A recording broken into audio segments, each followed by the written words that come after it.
Então, é muito bom quando nós conseguimos conquistar alguma coisa que nós desejamos, não é verdade? Talvez você agora vai se lembrar de alguma coisa que você conquistou na sua vida, que você lutou a beça para conquistar.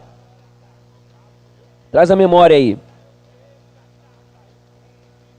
Uma casa, um carro, um diploma, um amor, uma paixão. Aí os casados, em nome de Jesus, estão se lembrando aí daquele momento maravilhoso que você conquistou o seu amado, a sua amada e se casou. E os jovens aí então ficam, a minha hora vai chegar, amém? É maravilhoso demais, a alegria da conquista, de qualquer conquista que nós temos, ela é muito maior do que a dor do esforço que nós passamos, não é verdade?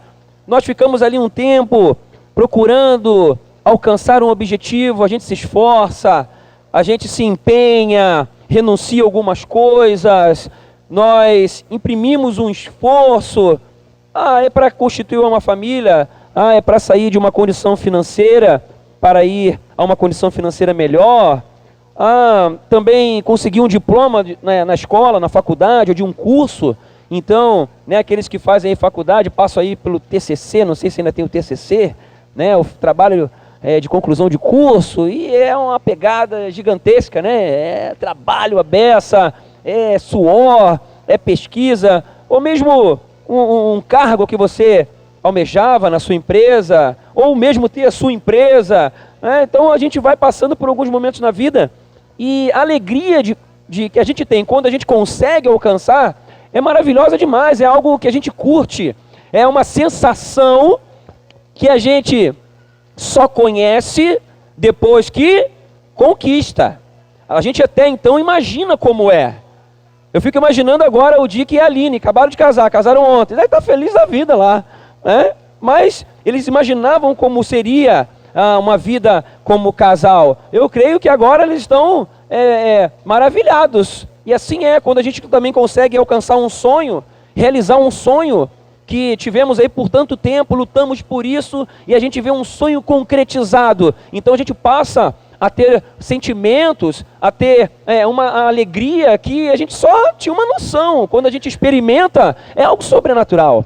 É maravilhoso demais, é uma vitória que a gente alcança, e essas experiências a gente só pode tê-las, vivenciá-las, quando nós alcançamos essa vitória.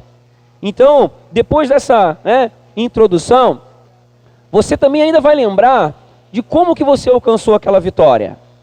Lembre agora, teve um passo a passo, foi vitória em vitória, foi degrau por degrau, não foi de repente, não é verdade? Você foi ali planejando, você foi se esforçando, então foi avançando em direção a esta vitória. Então toda vitória é conquistada após esse passo a passo, de vitória em vitória, passando pelos processos na caminhada.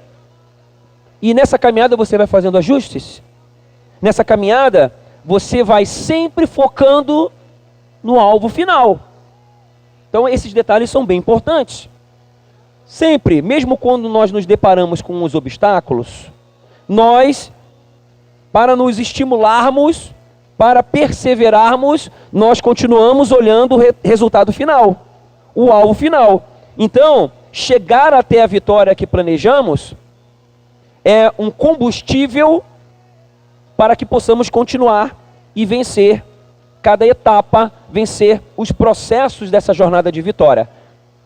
E para isso a gente empenha todas as forças.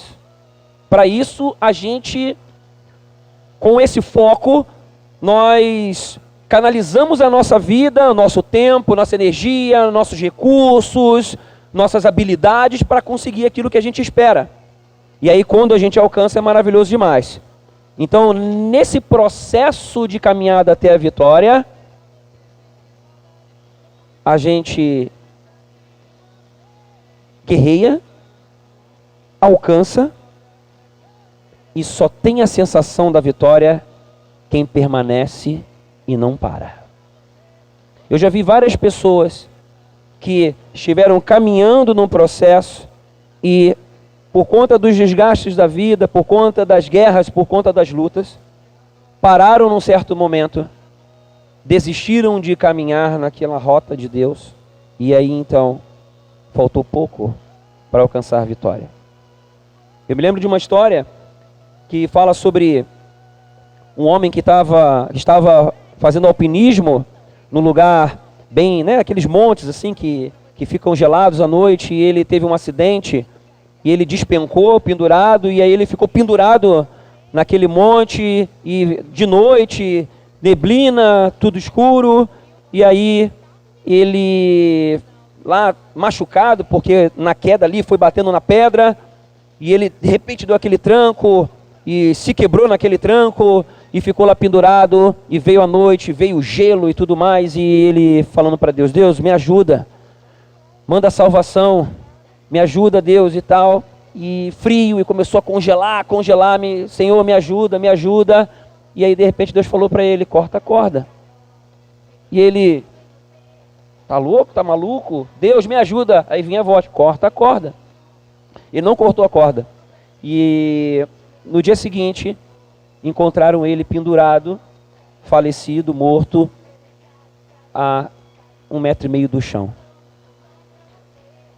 Ele não creu na palavra de Deus. Ele não perseverou até o final. Ele olhou com uma outra perspectiva. E em toda a caminhada na nossa vida, em toda a jornada de vitória, nós precisamos confiar no Senhor. Nós precisamos aprender a ouvir a voz de Deus. Nós precisamos trazê-lo para a nossa vida de forma que Ele seja Senhor, não somente Salvador. E durante a nossa jornada aqui, a maioria das pessoas vive por buscar vitórias passageiras. E a palavra nessa noite aqui é ao vencedor. E essa palavra terá duas partes.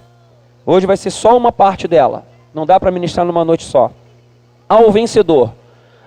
A maioria de nós vive por buscar sonhos passageiros, e isso não tem problema. Não tem problema a partir do momento que ele esteja alinhado com os planos de Deus para a nossa vida.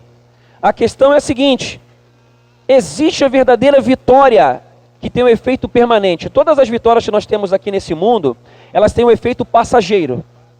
Ela não nos completa totalmente. Ela traz aquela alegria, mas essa alegria, uma vez, ela acaba ou ela vai diminuindo. Ok? Se nós estivermos alinhados com Deus e na vitória que Ele tem para cada um de nós, na vitória final que Ele tem para cada um de nós, todas as vitórias aqui nessa terra, elas se alinham a essa vitória final, e é essa vitória que nós vamos agora mergulhar aqui nesse entendimento, porque eu tenho certeza que se você caminhar como vencedor, compreendendo por meio da palavra de Deus como é esse trajeto de vitória, você vai vencer, vai não somente alcançar a vitória final, mas você vai vivenciar de vitória em vitória, de passo em passo, entendendo os processos, compreendendo o tempo e o modo, até chegar na vitória final. Vocês querem? Vamos lá, vamos junto? Vamos abrir a palavra de Deus em Apocalipse, capítulo 21, versículos 1 a 7. O apóstolo João recebeu da parte de Jesus a revelação da maior vitória que um ser humano pode ter neste mundo. Um alvo que já está preparado para mim e para você. Apocalipse 21. Um alvo que já está preparado para mim e para você.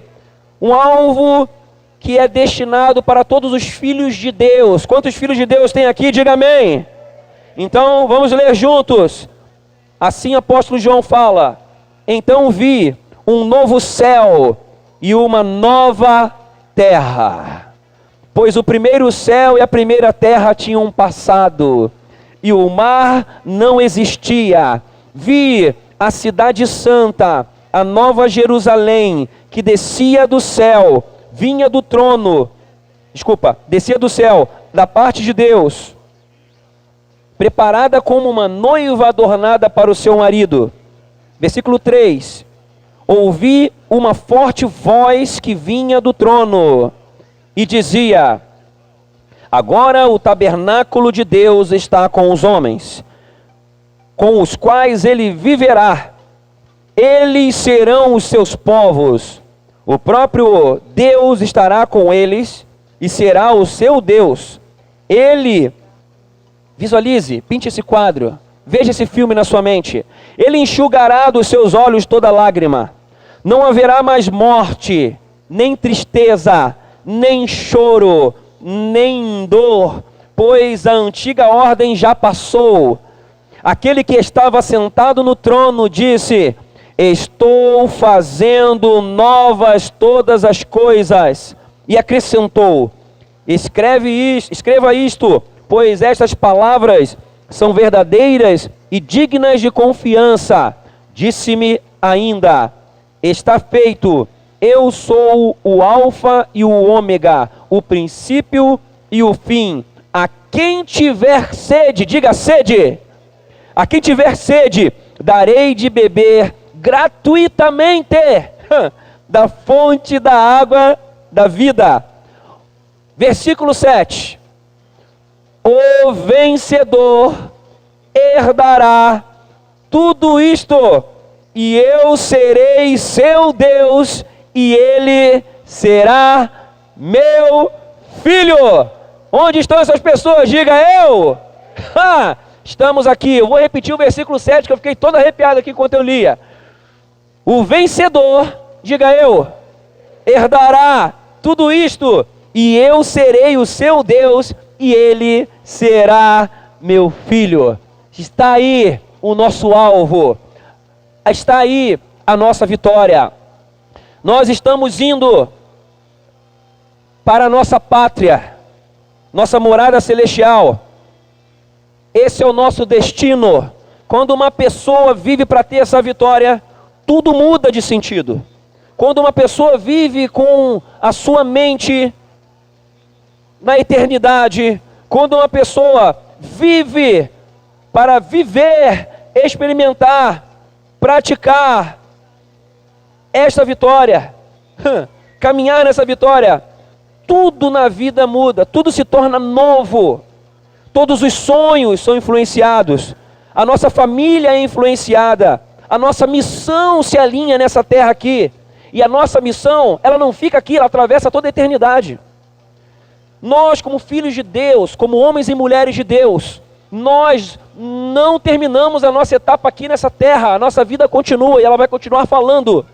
Então, grave uma coisa nessa noite, que o seu coração se alinhe agora como um vencedor, esse vencedor que herdará tudo isso, aonde Deus é o teu Deus, você sendo filho e filha dele, você a partir de hoje, em nome de Jesus, vai entrar, em nome de Jesus, numa dinâmica de vida, numa mentalidade espiritual, num posicionamento, numa postura diferenciada, compreendendo a vontade de Deus, que está no céu, aqui na terra, na sua vida, aprendendo a trazer para essa jornada, para esse passo a passo, para essa caminhada, para essas decisões que você vai tomar, trazer o que está no coração de Deus para essas decisões, trazer do céu para a terra.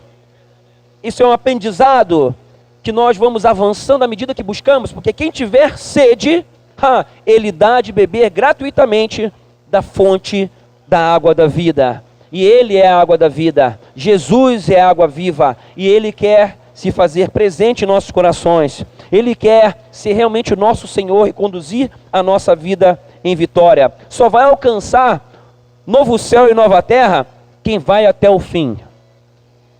Quem persevera até o final. Como filhos de Deus, essas coisas novas já começam aqui nessa terra.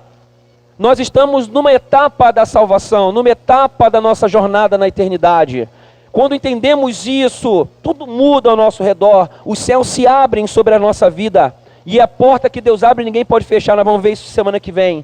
Então, compreendendo isso e buscando alinhar o nosso coração, o sobrenatural começa a acontecer. Como toda vitória na vida, tem um preço a ser pago.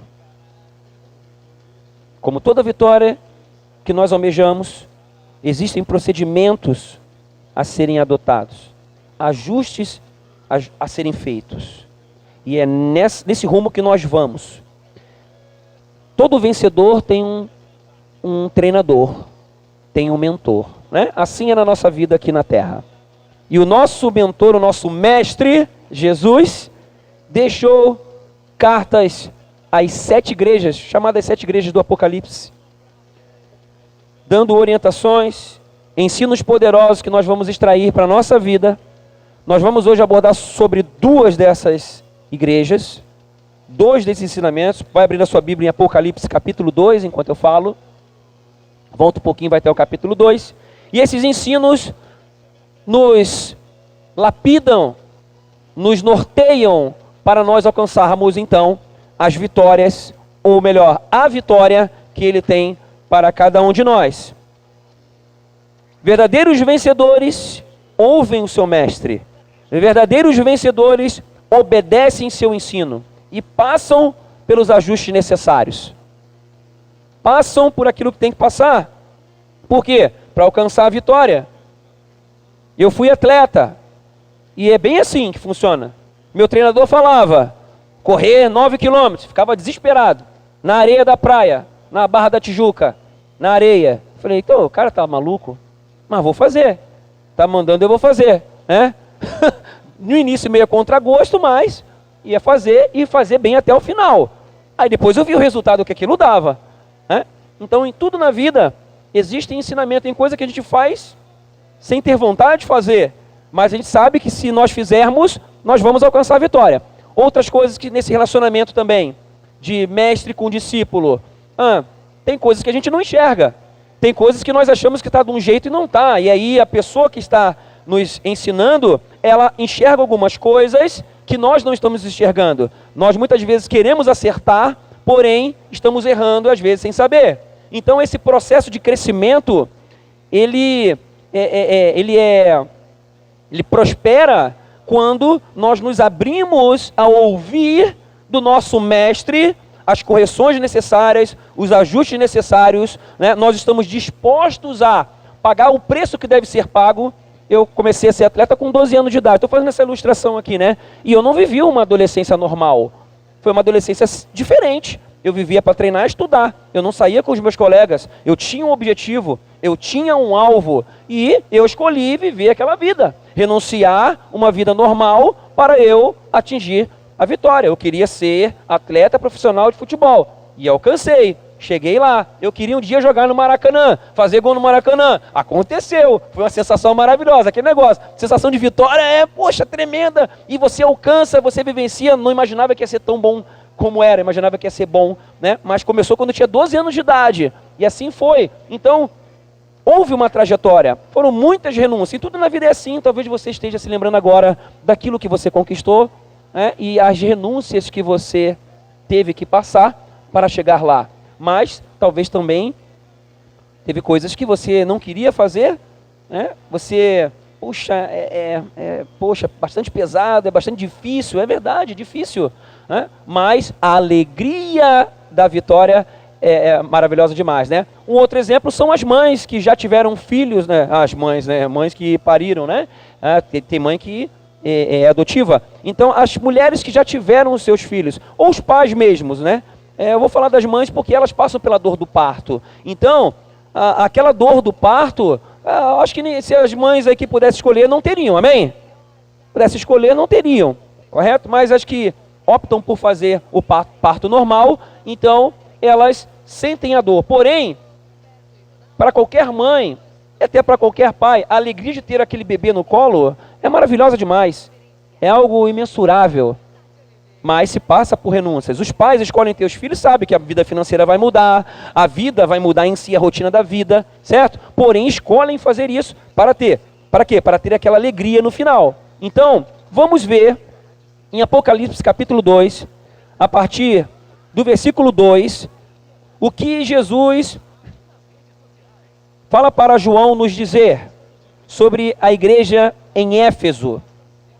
Ele, a partir do versículo 2, diz assim: preste atenção, porque aqui são palavras de instrução para as igrejas chegarem em vitória, para a igreja, as pessoas chegarem em vitória. E nessa dinâmica o Senhor, Ele aborda algumas coisas, faz algumas correções para nos conduzir a essa vitória. Versículo 2: conheço as suas obras, o seu trabalho árduo e a sua perseverança. Sei que você não pode tolerar homens maus, que pôs à prova os que dizem ser apóstolos, mas não são. E descobriu que eles eram impostores. Versículo 3. Você tem perseverado e suportado sofrimentos por causa do meu nome, e não tem desfalecido. Agora vem o ajuste. Versículo 4. Contra você, porém, tenho isto: você abandonou o seu primeiro amor. Lembre-se de onde caiu. Arrependa-se e pratique as obras que praticava no princípio. Se não se arrepender, virei a você e tirarei o seu candelabro do seu lugar. Mas há uma coisa a seu favor. Você odeia as práticas dos nicolaítas, eram heresias, né, que desviavam as pessoas do caminho de Deus. Como eu também as odeio. Versículo 7. Aquele que tem ouvidos, ouça o que o Espírito diz às igrejas. E agora vem, ao vencedor, quantos vencedores tem aqui? Vai declarando, darei o direito de comer da árvore da vida, que está no paraíso de Deus. Amém. Esses irmãos eram exemplares. Você vê ali a biografia no versículo 2 ali, no versículo 3, percebemos claramente que eram pessoas que eram ativas, que eram seletivas, não aceitavam qualquer coisa, procuravam peneirar, filtrar as coisas, para fazerem as coisas certas, eram perseverantes, eram resilientes, eram exemplares. Se você ler só o versículo 2, você fala assim, glória a Deus, eu quero ser assim, tá certo, porque o Senhor, Ele vai e exalta isso. E também a contrariedade deles com relação a outras práticas. Então, o Senhor fala algumas coisas para ajustar o que estava errado ali no versículo 4. Ele fala para eles voltarem às primeiras práticas, voltarem ao primeiro amor. Quando nós conhecemos o amor de Deus, de verdade, nós nos tornamos apaixonados. Quando nós conhecemos o amor de Deus de verdade, nós nos entregamos por inteiro, porque é um amor que nos preenche de tal forma que nenhum ser humano consegue preencher esse nível. Eu amo muito a minha esposa, mas eu amo muito mais a Deus. E ela a mesma coisa. Porque Deus nos preenche. Esse amor é maravilhoso demais, é esse amor que nos ensina a amarmos um ao outro, a amarmos uns aos outros. E quando somos tomados por esse amor, nós transbordamos de gratidão, de alegria intensa, nós buscamos mais ainda a sua palavra, nós queremos conhecer o seu coração, é algo tão maravilhoso. Isso normalmente acontece quando nós estamos ali nesse início de jornada.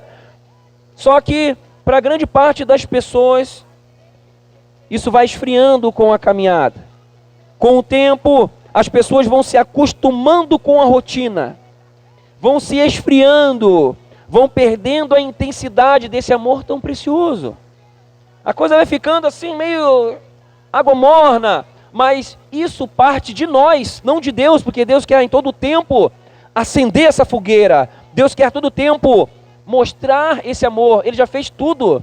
Jesus se entregou na cruz, morreu no nosso lugar, removeu toda a condenação, todos os pesos, como vimos no domingo passado, e Ele então nos coloca numa condição de podermos experimentar cada vez mais esse amor.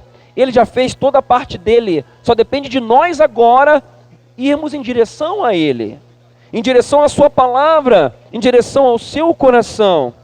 Então, Jesus aponta para nós lembrarmos aonde nós começamos a errar. Onde nós começamos a errar e voltar, para que possamos voltar às práticas iniciais, quando nós não tínhamos tempo ruim, para Deus. Nós não cedíamos às outras coisas. Nós sempre colocávamos Deus em primeiro lugar. Quem se converteu aí há pouco tempo, a gente vê isso claramente, né? Aquele amor, aquela paixão. E um dos segredos é o quê? É manter essa paixão acesa. Em qualquer coisa na vida, quando uma pessoa ela não corresponde na medida do que se recebe, ela acaba perdendo a oportunidade. Isso é num trabalho. Por exemplo, você é contratado por uma função. Você não você não corresponde à função. Você não corresponde nas suas atitudes. É óbvio que o teu chefe, ele vai se decepcionar. Ele então espera que você cumpra a sua função ali de uma forma excelente. Se você não faz jus ao seu cargo lá na sua empresa, você perde aquela oportunidade. Casamento, vamos lá. Um homem e uma mulher se casam para quê? Responde aí, pode responder. Quem responder certo vai ganhar um chocolate. Ah, falou todo mundo junto, eu não sei quem falou primeiro. É sinal que tem um monte de gente que já está sabendo. Glória a Deus. Fiquei feliz, né? Mas não sei, falou todo mundo junto, aí não tem chocolate. Para fazer o outro feliz. Não é para ser feliz. Então, casamos para fazer o outro feliz. E aí, nessa dinâmica, se nós não correspondemos a essa função, a gente acaba perdendo oportunidades maravilhosas de vivermos bem, vivermos felizes. Amém? Estão entendendo? A mesma coisa aqui, Jesus, através de João, quis mostrar, justamente nessa... dessa forma aqui, né? Ele nos alerta no versículo 5, lembre-se de onde você caiu, arrependa-se e pratique as obras que praticava no início, e aí, olha só, isso é para tudo na vida. Se não se arrepender, virei a você e tirarei o seu candelabro do seu lugar. Às vezes a gente olha assim, meu, que duro, mas é normal, na vida tudo é assim. Deus nos dá talentos, dons, dá uma condição maravilhosa. Quem é pai aí, é mãe, sabe. Você vai lá, dá confiança, você dá estrutura, você vai lhe proporciona algo. Se a gente não corresponde, se nosso filho não corresponde, ó, não dá mais para confiar. Deixei o celular ali com você um pouquinho, fez coisa que não devia, vou remover, vou tirar, não dá para deixar isso na tua mão. Ah, deixei você ir em tal lugar, né? Minha mãe fazia isso comigo. Serginho, você vai até tal lugar, tal hora eu quero você de volta, certo? Aí eu ia lá, jogava futebol e ficava preocupado com o horário, né? Aí eu via lá, o futebol estava acabando e estava continuando, o meu tempo estava acabando, e eu olhava no meu relógio e está acabando, vou jogar mais um pouquinho. Aí esperava dar 1 minuto, porque eu ficava, a pracinha onde jogava futebol era uns 800 metros, eu acho, menos um pouco da minha casa, uns 500 metros. Aí eu esperava dar 1 minuto e corri igual louco para aproveitar o futebol e chegar no horário que a minha mãe tinha falado. Ah, mãe, horário. O que acontecia? Minha mãe sempre deixava eu jogar de novo. Vai lá, filho. Aí um dia, mãe, posso ficar mais um pouco e tal? Eu demonstrei confiança. Pode ficar mais meia hora. Beleza. Chegava lá no horário para ir gerando confiança. Agora, bobeei a primeira vez, veio uma, bobeei 2, bobeei 3. Não dá mais, vou remover o teu candelabro, querido. Em tudo na vida é assim. Então, nós temos que ser coerentes, sóbrios. Deus tem o melhor para nós e nós devemos o quê? Nos arrepender. O que é arrepender? É mudar de rumo, é mudar de consciência, mudar de mentalidade. Sermos pessoas diferenciadas, sermos pessoas com a mentalidade além. Não sermos medíocres, sermos além da média. Medíocre é ficar na média, nós temos que ser além da média. Amém? Já foi concedido para você isso. Então, tem tesouros de Deus para a sua vida. Deus quer levar você numa outra dimensão. Deus quer te levar à vitória. E você alinhando os teus pensamentos, alinhando a tua forma de pensar, nessa direção que acabamos de ler no capítulo 21, focando os novos céus e nova terra, caminhando como pessoas espirituais, nós vamos então, com essa perspectiva, vamos alinhando todas as outras coisas aqui na terra. Nós vamos, então, trazendo a vontade do Senhor para a nossa vida. Mas o que acontece ainda na vida de algumas pessoas? Muitos são bem ativos nas coisas que proporcionam satisfação momentânea aqui nessa terra. Bem ativo, uma coisa que traz prazer, o que você mais gosta de fazer aí? Vamos lá, lembra aí. Tem coisa que você gosta beça de fazer. Tem coisa que você não tem tempo ruim. Se tiver que fazer, eu faço. Gosto a beça, né? Assim vai.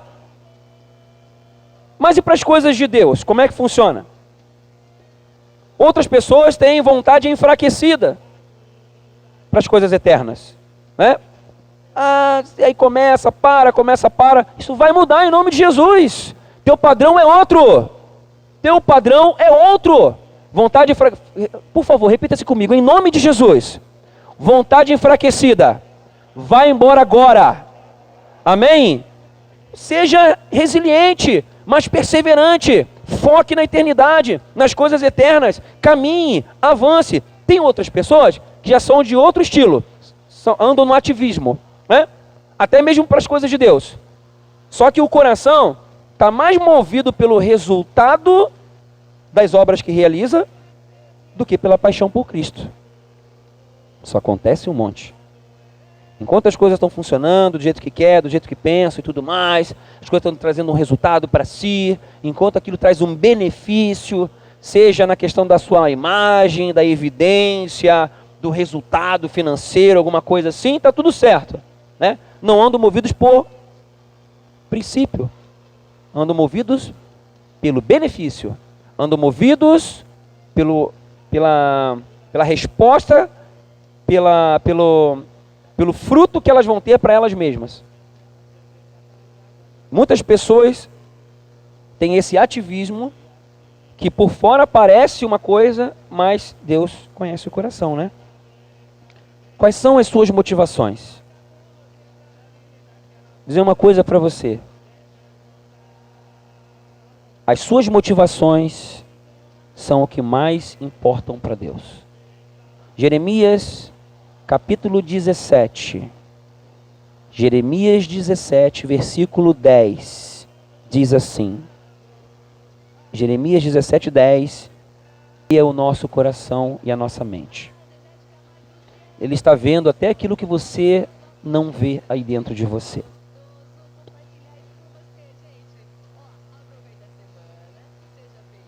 Nem todas as pessoas que fazem para Deus estão com Deus. Nem todas as pessoas que fazem para Deus estão com Deus. Mas quem está com Deus faz com Deus. Tem uma diferença aí. Você percebeu?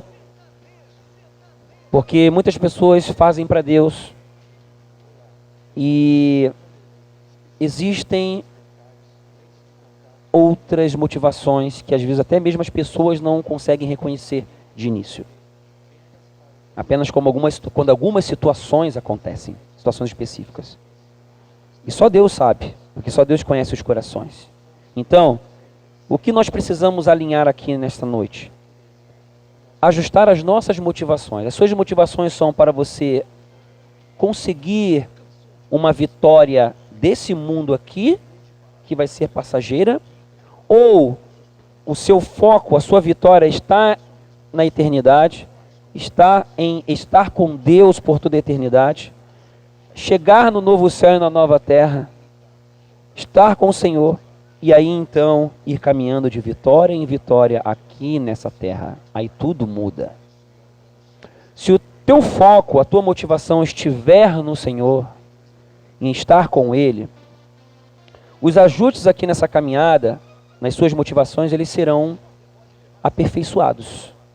Deus vai trabalhar isso no teu coração.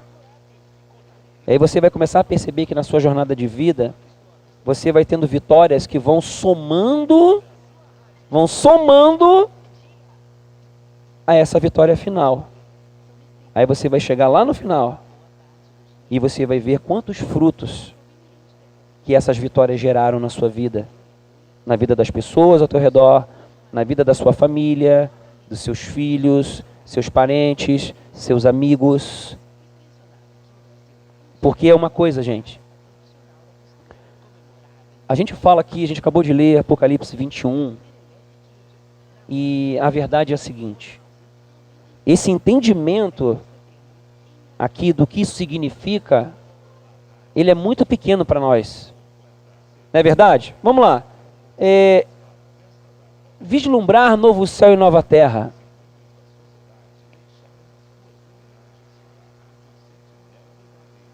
A gente entende que é algo maravilhoso. Só que a gente não tem noção. A gente não tem noção. Pode imaginar como seja. Um lugar onde não tem choro, não tem dor, não tem tristeza, não tem mais morte. Que maravilha. Teremos corpos diferentes, não corruptíveis, como diz a palavra, que não vai se corromper. É outra fase, é outro momento. Está disponível para mim, para você. Para alguns isso vai chegar mais rápido, para outros vai demorar um pouquinho mais. Mas que em nome de Jesus, todos nós aqui, todos nós, possamos estar juntos lá. Amém? Eu quero estar lá e quero ver você lá. E mais ainda, a sua vida, em nome de Jesus, será um instrumento poderoso para tocar outros corações e levar essas pessoas juntamente conosco, tirá-las das trevas e levá-las para a sua maravilhosa luz, a luz do Senhor. Essa é a nossa jornada de vida, essa é a nossa vitória. A minha vitória não está em executar coisas grandiosas aqui nesse mundo, e se Deus quiser fazer, amém. Mas a minha vitória não está nisso. A minha vitória não está em ter um casamento abençoado. A minha vitória está no céu. Mas, por ter esse foco, aí Deus me ensina a ter um casamento abençoado. Deus me faz uma pessoa melhor. Por quê? Porque aí Ele só dá se a gente fizer? Não, é porque eu então, com esse foco, vou buscando e vou encontrando. Tenho sede e recebo gratuitamente dessa água da vida. É assim. Então, que essa chave vire no teu coração nessa noite. Não desperdice a sua vida. Quando as coisas estiverem tentando tomar a sua mente, trazendo preocupação, ansiedade, lembre-se, Deus está contigo, está também sondando teu coração. Fale para Ele, ajuste teu coração com Ele, hoje ainda, nessa noite. Para quê? Para que você caminhe em vitória, para que você venha herdar tudo isso, sendo seu filho e Ele sendo o seu Deus, amém?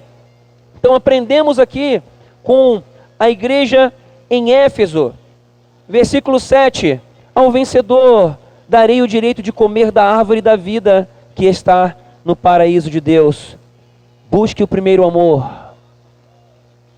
Busque o primeiro amor. Como é que está o teu coração? De paixão por Deus.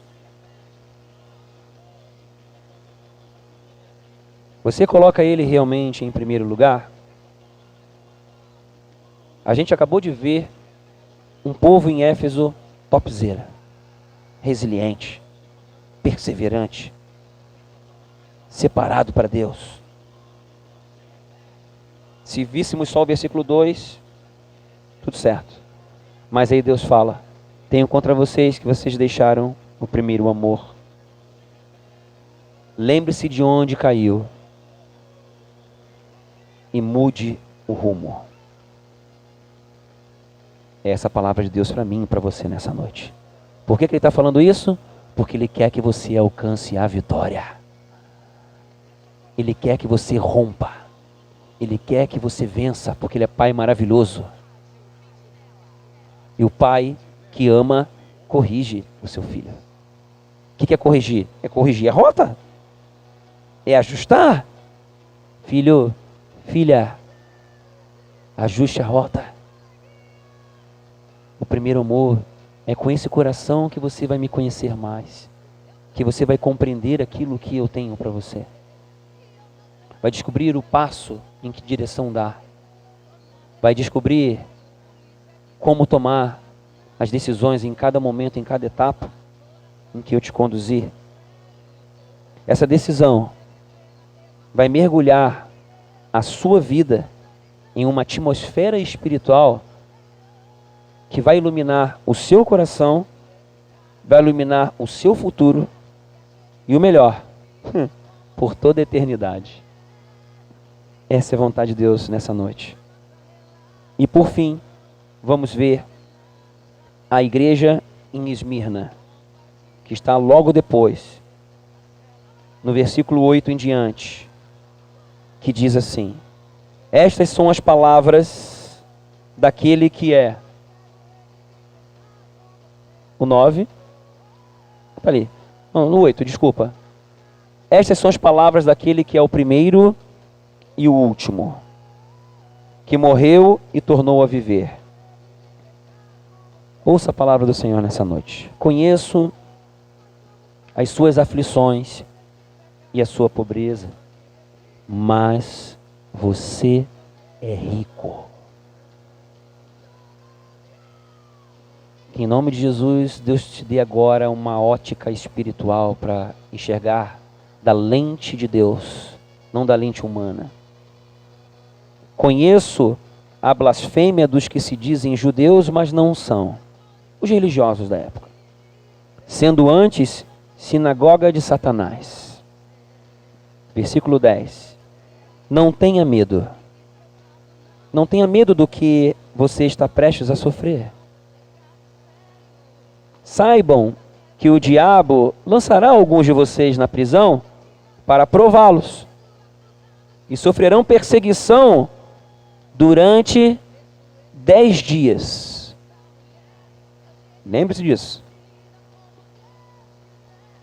Seja fiel até a morte, e eu lhe darei a coroa da vida.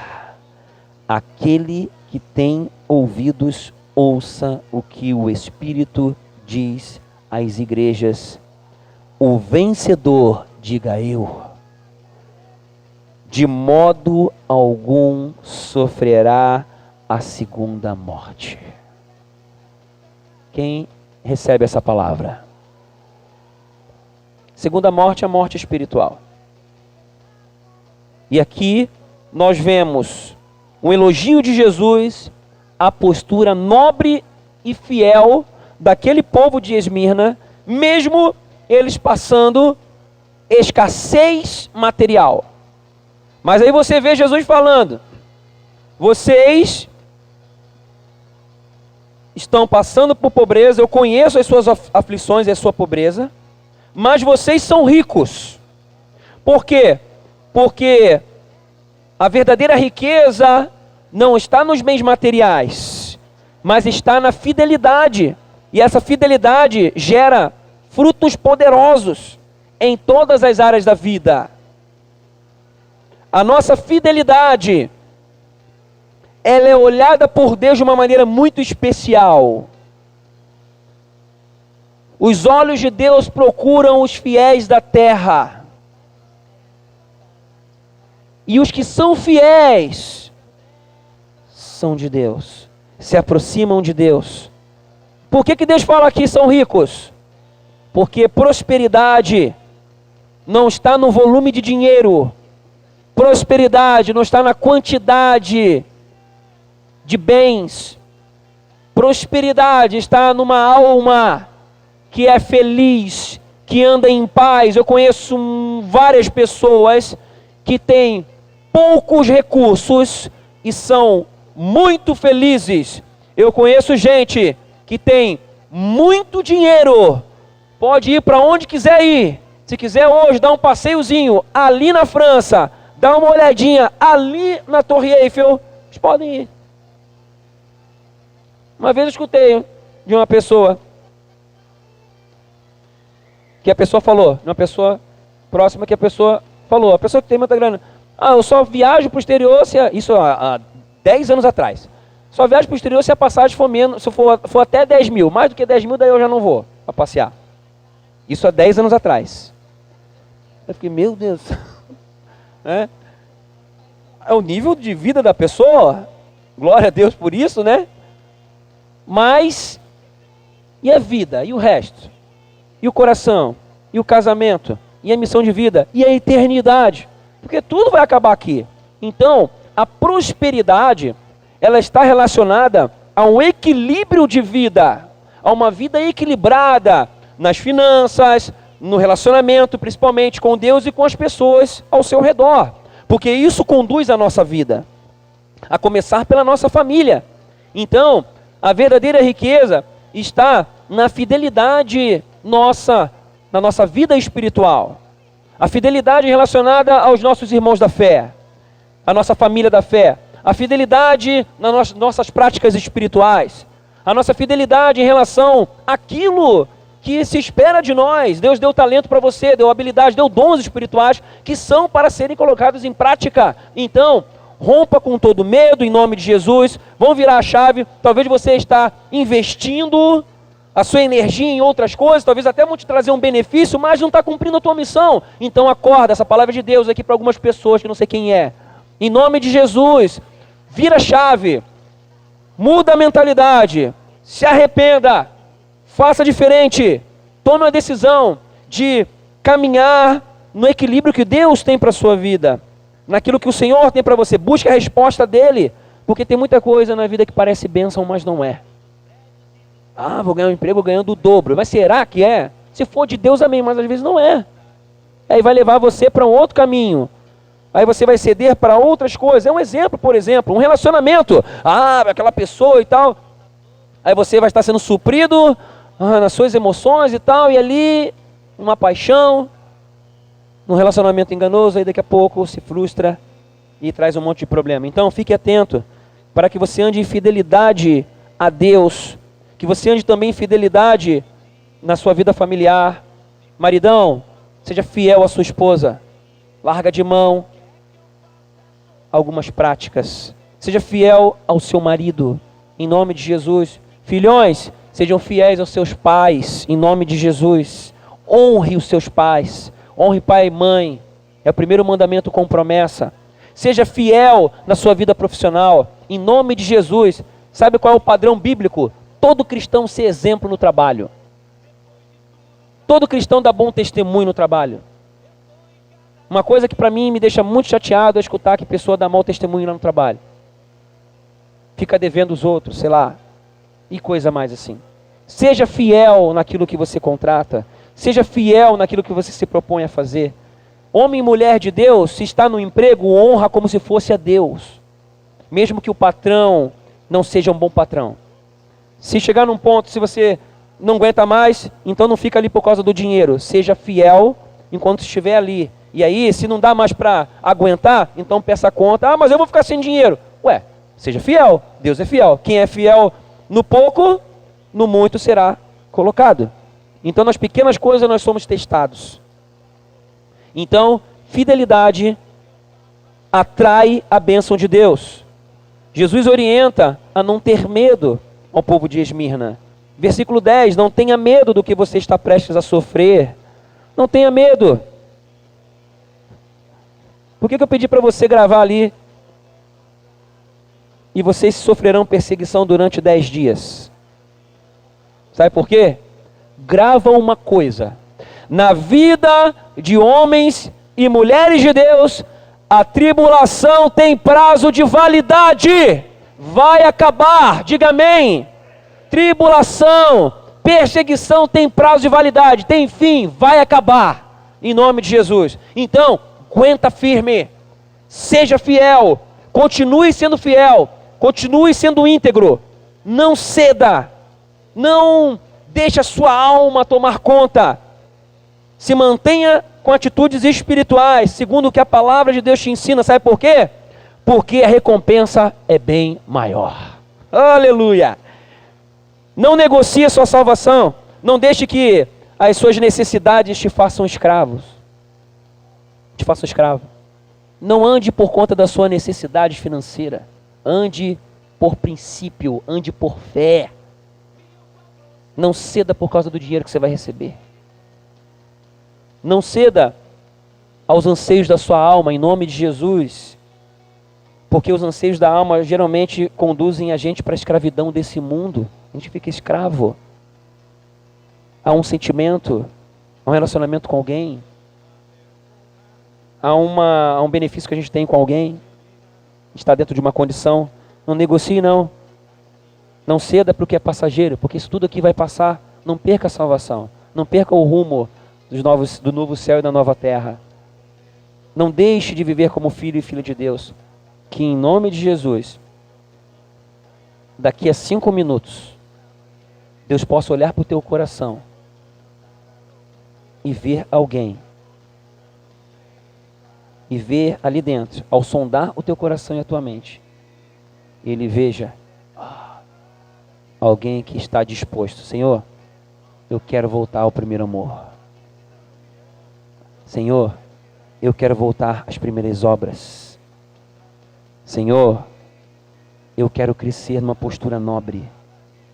Senhor, eu quero ser fiel. E eu decido ser fiel. A vida de um verdadeiro vencedor não se resume somente a essa vida aqui na terra. Seu foco está no céu. Seu foco está nas coisas eternas. O verdadeiro vencedor, por isso que essa palavra é o vencedor, é para você, em nome de Jesus. O verdadeiro vencedor não é escravo das coisas desse mundo. O verdadeiro vencedor não é escravo das pessoas. O verdadeiro vencedor está disponível para experimentar o melhor. E esse melhor será para sempre. Em nome de Jesus. Vou pedir para você ficar de pé, para nós orarmos agora. E eu quero ler o versículo 7, de novo, do capítulo 21 de Apocalipse. O vencedor herdará tudo isto, e eu serei seu Deus, e ele será meu filho. Quantos estão dentro dessa palavra aqui a partir de agora, em nome de Jesus? Domingo que vem essa palavra continua, porque tem mais mensagem de Deus para o vencedor. Feche os seus olhos.